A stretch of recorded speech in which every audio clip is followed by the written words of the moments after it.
بسم اللہ الرحمن الرحیم۔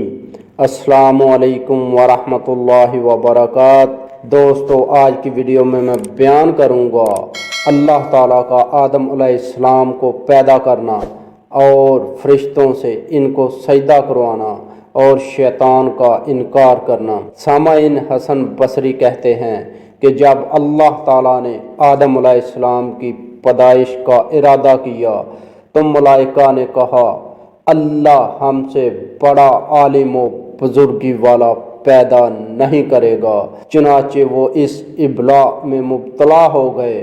پھر جب آدم کے ماتبدون سے مراد ان کا مقولہ ہے ابلیس کا کبر و غرور اور آدم علیہ السلام پر فضیلت و فوقیت، یہ سعید بن جبر، مجاہد، صدی، ضحاک اور سوری کا مقولہ ہے، اور ابن جریر کا مختار قول، ابو العلا، ربی، حسن اور قتادہ کا قول ہے کہ ما کنتم تکتمون سے مراد ہے کہ ہم سے بڑا عالم اور زاہد پیدا کرے گا۔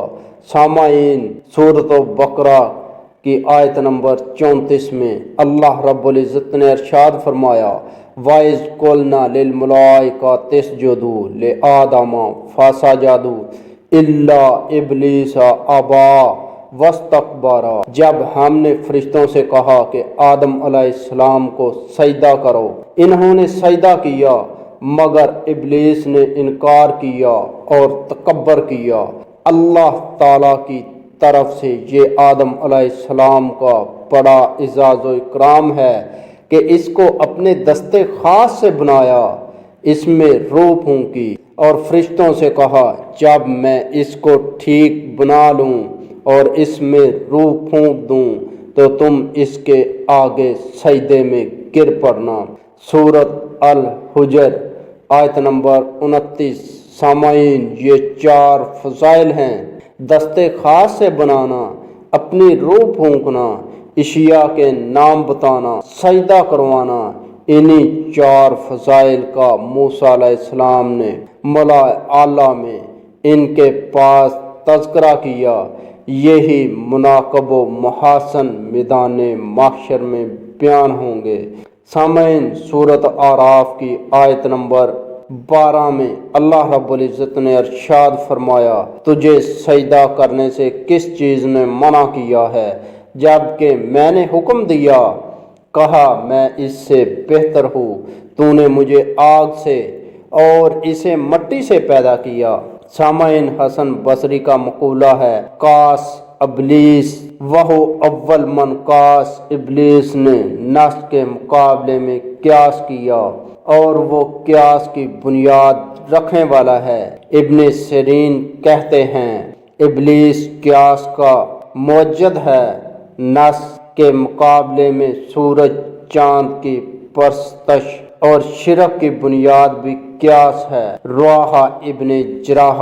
سامعین، لائن نے اپنا اور آدم علیہ السلام کا موازنہ کیا، اپنی ذات کو آدم علیہ السلام سے اشرف و اعلیٰ تصور کیا، بلا خاک کو آگ سے کیا نسب اور سجدہ سے گریز کیا، جس کا وہ سب ملائکہ سمیت مامور تھا۔ یاد رہے کہ قیاس نص کے مقابلے میں ناقابل اعتبار اور لائنی ہوتا ہے۔ علاوہ ازیں یہ قیاس از خود باطل ہے کہ مٹی نفع بخش عنصر ہے اور آگ سے بہتر ہے کہ مٹی میں متانت و تسکین، علم و وقار اور نشو و نما ہوتی ہے، اور آگ کی خصوصیت سب کی ہلکا پن، اجلت اور جلانا ہے۔ اللہ تعالیٰ کا اس خاکی نہاد کو دستے خاص سے پیدا کرنا، اس میں اپنی روح پھونکنا اور مسجود ملائکہ بنانا اس پر مستزاد ہے، جیسا کہ سورۃ ہجر کی آیت نمبر 28 تا 35 میں مذکور ہے۔ اللہ تعالیٰ کے حکم کی نافرمانی اور آدم کو سجدہ نہ کرنے کی پاداش میں لعن و ملامت کا مستحق ٹھہرا، کیونکہ بیکار عذر بہانے تراشنے لگا کہ اس خاکی نصرات کو مجھ سے کیا نسبت، کیا میں ایسے شخص کو سجدہ کروں جسے تو نے مٹی سے بنایا ہے؟ بھلا تو بتا تو صحیح اس کو مجھ پر اعزاز و اکرام کیوں بخشا؟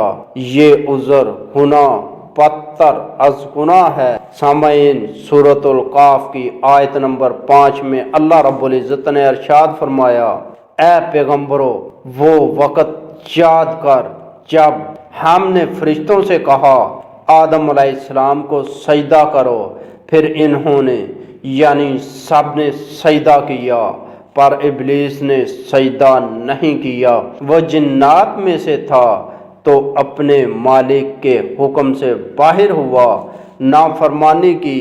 تم اس کو، اولاد کو یا اس کے تابع داروں کو مجھ کو چھوڑ کر اپنا رفیق بناتے ہو، میری نافرمانی کرتے ہو اور اس کی اطاعت کرتے ہو، حالانکہ وہ ابلیس اور اس کی اولاد تمہارے دشمن ہیں۔